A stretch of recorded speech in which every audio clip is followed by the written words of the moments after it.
Hello everyone. आज मैं आपसे बात करने वाली हूँ जॉ सर्जरी के बारे में, जो मैंने ये कराई है 28 जून 2019 में, और ऑलमोस्ट मोर देन 1.5 ईयर हो चुका है। तो मुझे काफ़ी सवाल पूछे जा रहे हैं, जैसे ये मैंने सर्जरी कहाँ कराई है, किसने की है, कितना पे किया है। तो सभी क्वेश्चन का आंसर आज देने वाली हूँ इसी वीडियो में। तो आई होप आपको ये वीडियो पसंद आएगा। एंड स्टार्ट करते हैं मेरी जॉ सर्जरी की जर्नी के बारे में। मैं आपको पहले बता देती हूँ कि ये इनिशियली स्टार्ट कैसे हुआ था।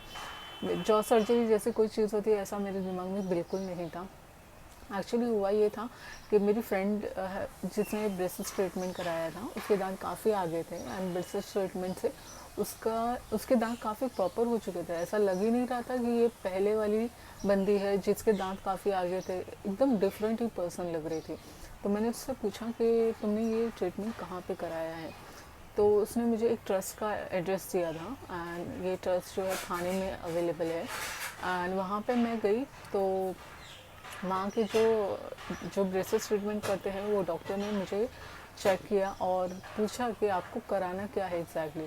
तो मैंने उन्हें सारी डिटेल बता दी कि मैंने ये 2007 में ब्रेसेस ट्रीटमेंट करवाया था, जिसकी वजह से ये हुआ था कि मेरे दांत उस वक्त काफ़ी ठीक हो गए थे एंड लेकिन जॉ में कोई चेंजेस नहीं हुए थे, लेकिन ये था कि प्रॉपर हो चुके थे।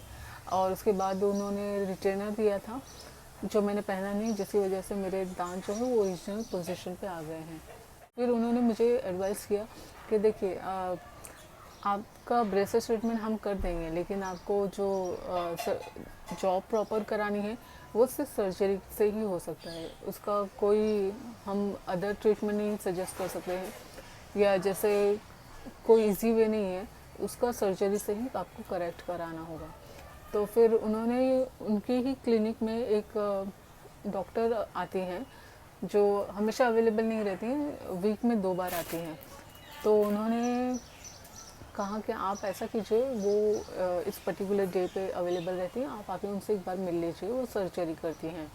तो मैं जब उनसे मिली तो उन्होंने बताया कि आपको आपके केस में सर्जरी तो रिक्वायर्ड है अगर आपको जॉब प्रॉपर चाहिए, क्योंकि आपकी चीन जो है वो काफ़ी पीछे है और अपर जो है वो काफ़ी आगे है। तो जिसकी वजह से स्माइल करते हैं तो काफ़ी गमी स्माइल शो होता था।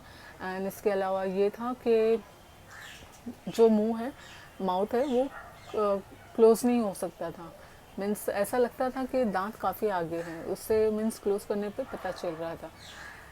एंड अगर आप देखोगे तो अभी ये इतने आगे नहीं दिखाई देते हैं, क्योंकि मेरी चिन जो है ये काफ़ी आगे कर दी गई है। एंड अगर मैं क्लोज करूँ तो इतना ये पता नहीं चलता। लेकिन सर्जन से एक और चीज़ पूछी थी कि ये ऊपर की जॉ ये थोड़ी अंदर जा सकती थी।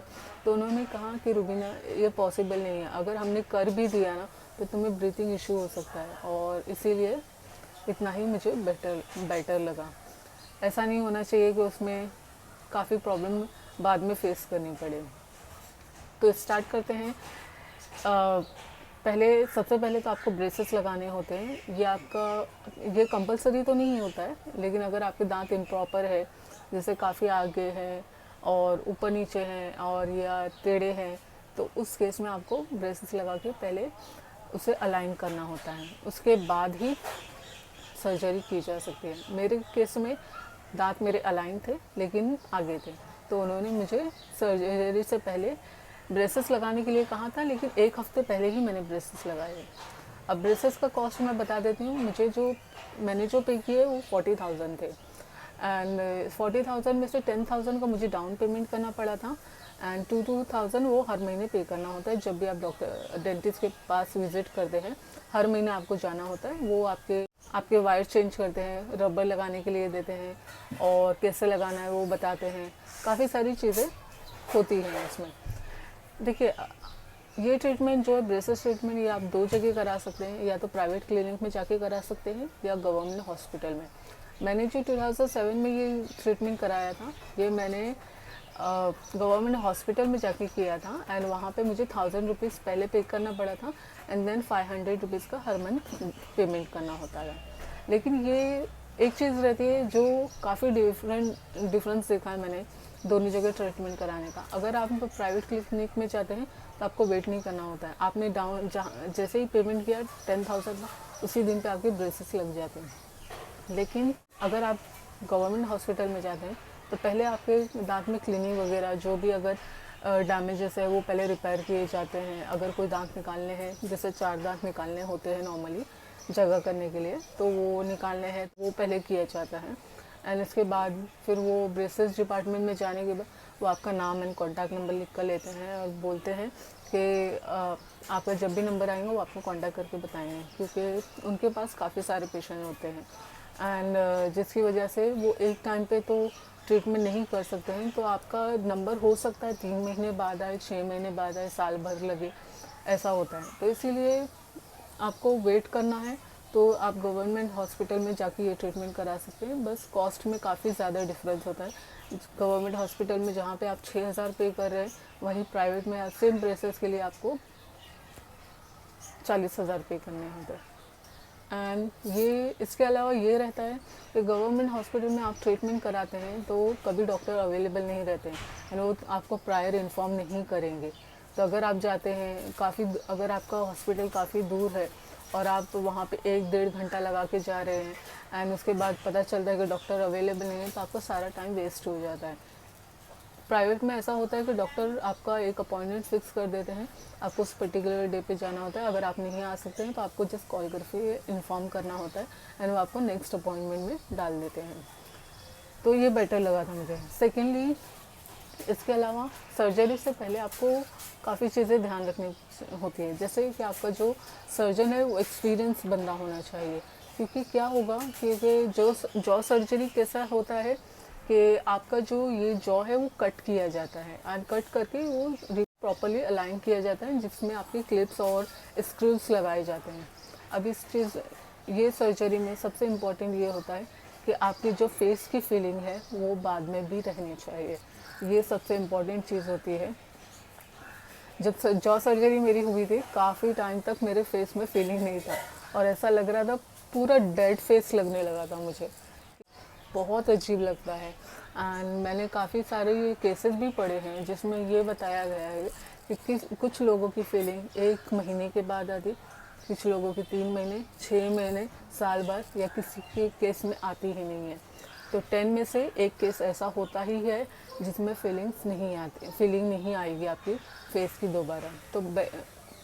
तो यही बताऊंगी कि जब आप सर्जन चूज़ कर रहे हैं तो आप देखिए कि उन्होंने पहले कौन सी सर्जरीज की हैं एंड बोर्ड सर्टिफाइड है या नहीं, एंड उनके जो प्रीवियस रिकॉर्ड्स है, लाइक उन्होंने जो सर्जरी किया उनके रिजल्ट देखिए। उनसे अगर आप बात करना चाहते हैं, उनसे कॉन्टैक्ट डिटेल ले सकते हैं, उनसे बात कीजिएगा एंड आप उसके बाद ही डिसाइड कीजिएगा, क्योंकि हर इंसान का सर्जरी का एक्सपीरियंस डिफरेंट होता है। मुझे इसलिए ये बेटर लगा क्योंकि मैं जो चाहती थी वो मुझे मिल गया एंड इवन फेस में जो फीलिंग थी वो भी काफ़ी आ चुकी है।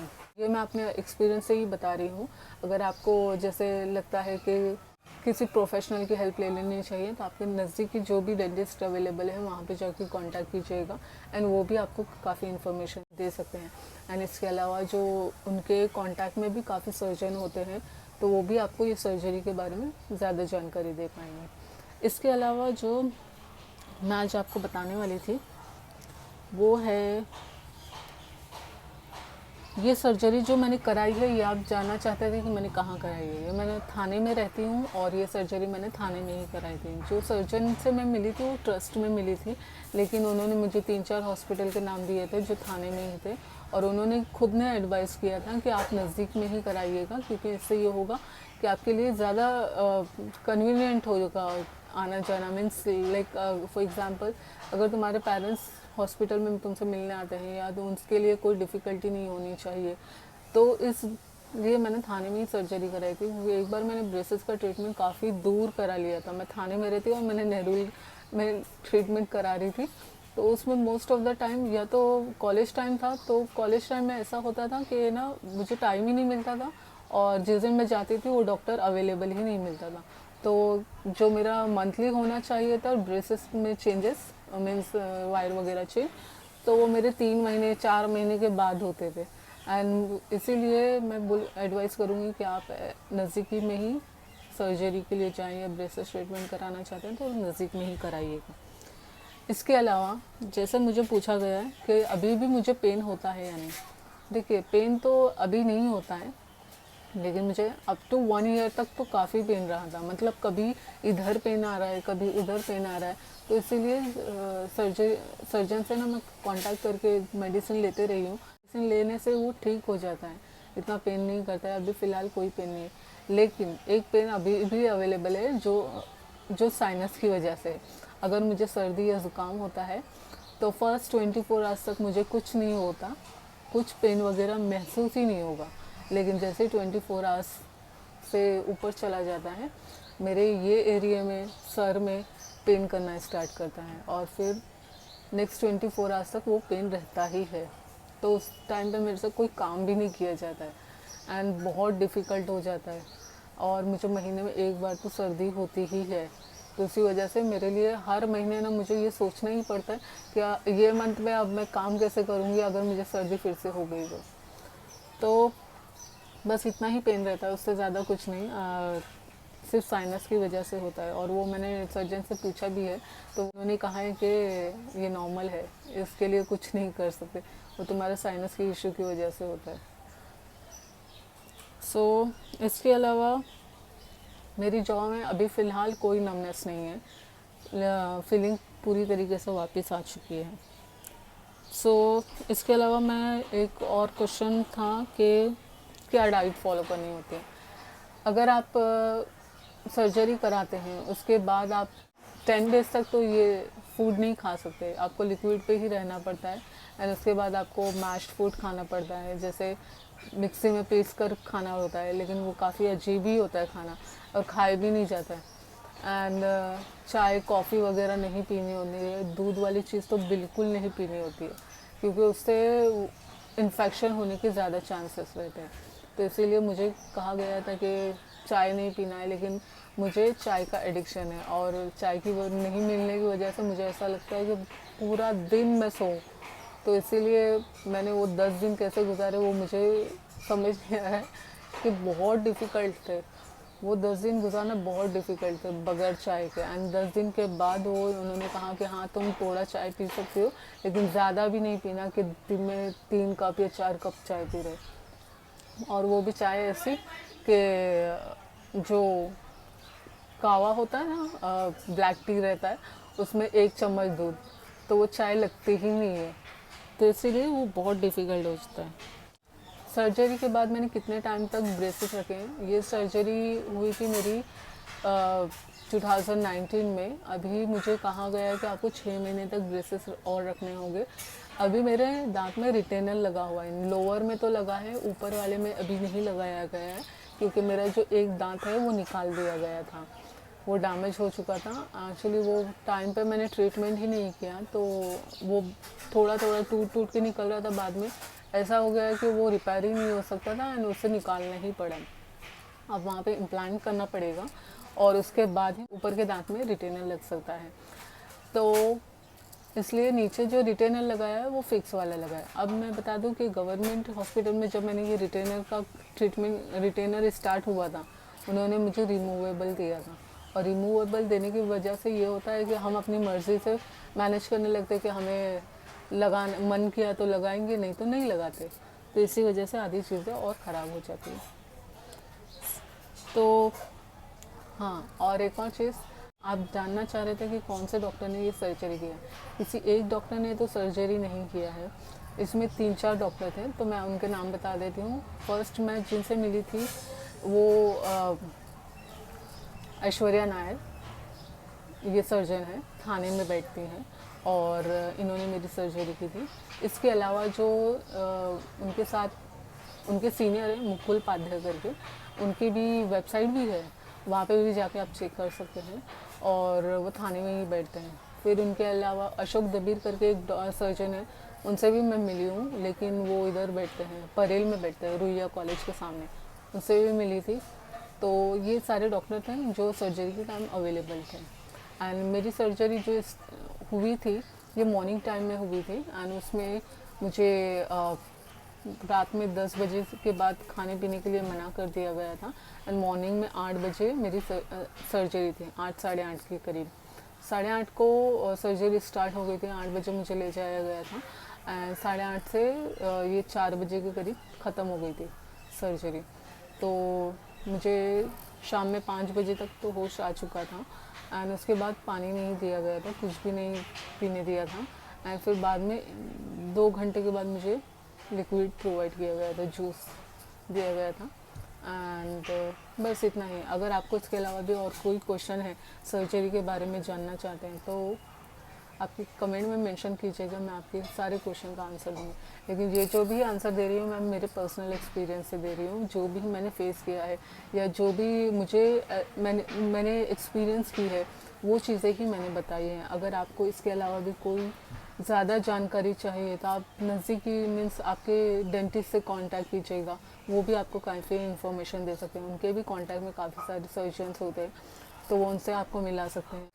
इसके अलावा ये था कि मैंने कितना पेमेंट किया था। देखिए पेमेंट का मैं आपको बता देती हूँ कि ब्रेसेस का अलग पेमेंट करना होता है, 40,000 का पेमेंट वहाँ पे हुआ था।